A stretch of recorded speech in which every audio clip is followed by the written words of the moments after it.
IPUN ya.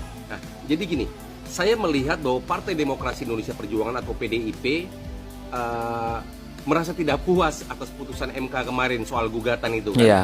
Nah, mereka mengajukan ke PT UN. Ini apa? Ini menunjukkan bahwa partai ini tidak siap kalah. Memang ya tidak siap Artinya kalah. apa? Kalau nggak mau kalah, ya jangan bertarung. Iya. Kan gitu. Simpel aja sebetulnya, iya kan? Simpel aja. Jadi kalau kita nggak mau kalah, jangan bertarung. Jangan bertarung ya.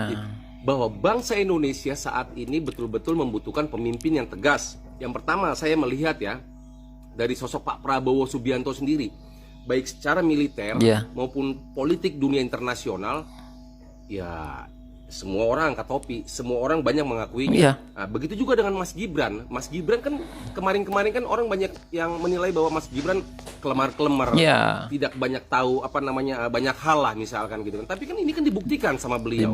Dalam proses debat cawapres kemarin, di luar dugaan.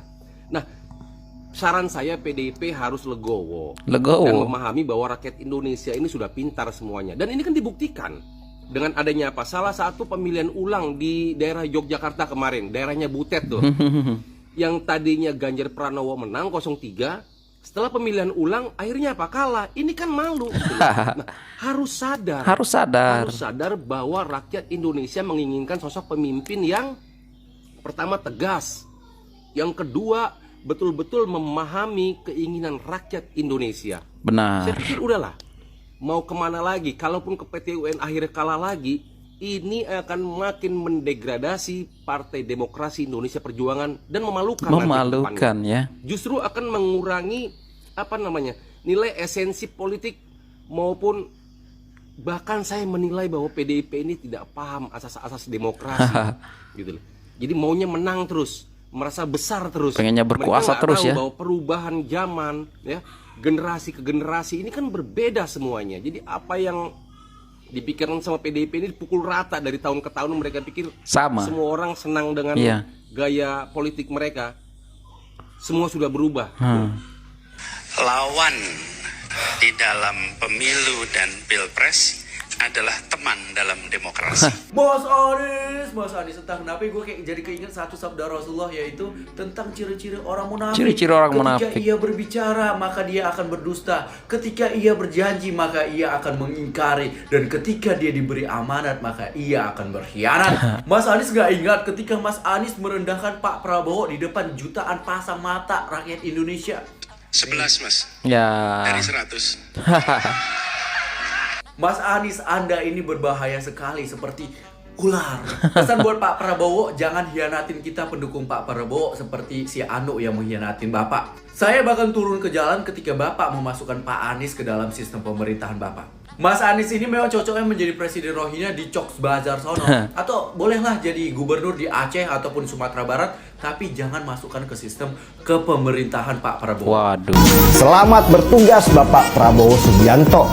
Semoga amanah dalam menjalankan tugasnya sebagai pemimpin negara.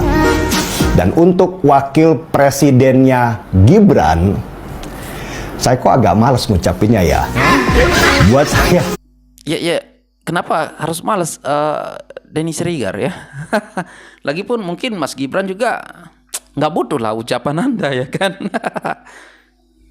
Gibran itu adalah potret rusaknya demokrasi Indonesia yang dilakukan tanpa rasa malu dan jauh banget dari etika.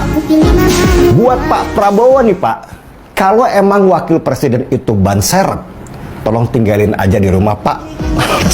Lihat bannya kayaknya kok kempes.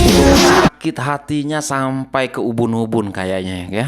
Karena Pak Prabowo Gibran udah menang ya. Jadi Denny Srigar ini masih ingin ya menjelek-jelekkan, mencaci maki ya, merendahkan Mas Gibran. Ya tidak butuh lah Mas Gibran ini ucapan daripada Anda lah, saya rasa ya kan. Mas Gibran ini sudah banyak yang mengucapkan ya kan. Kalau untuk Denny Srigar saja ya nggak butuh lah ya Mas Gibran. Lihat tuh Hasto juga diladenin kayak gimana ya kan oleh Mas Gibran. Apalagi lu lah ya kan. Aduh. Gas level pokoknya, gas level Mas Gibran. apapun yang Mas Denny Siregar ini memburukan, menjelekkan, pokoknya macam-macam ya di kontennya tentang Mas Gibran, tidak mengurangi rasa hormat kita sebagai pendukung Prabowo Gibran. Ya, respect terhadap Pak Gibran ya kan. Kalau satu orang kayak gini ya nggak mempan, apalagi itu Sekjen PDIP saja dianggap lucu-lucuan oleh Mas Gibran, apalagi Anda ya kan, nggak bakalan digubris ya kan.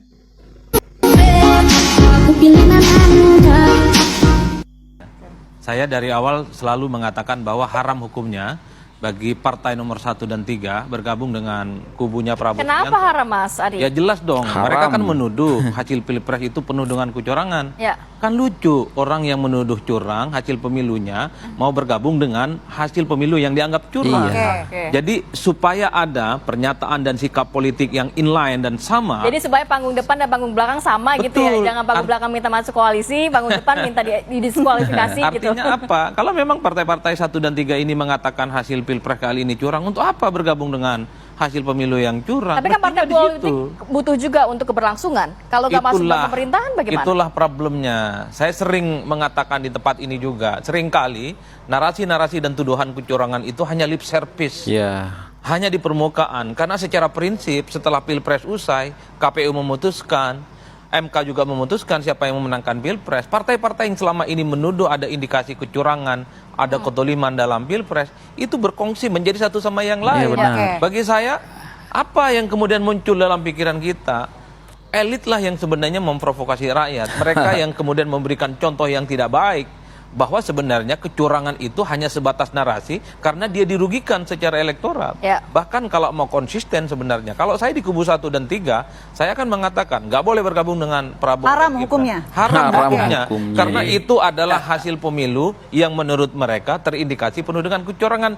Ini yang disebut dengan konsistensi antara pernyataan dan sikap. Iya, Tapi iman benar. politik partai-partai oposisi saat ini kayaknya nampaknya gampang digoyah deh. Mulai goyah. Tapi begini. Bukan hanya gampang ya menurut saya.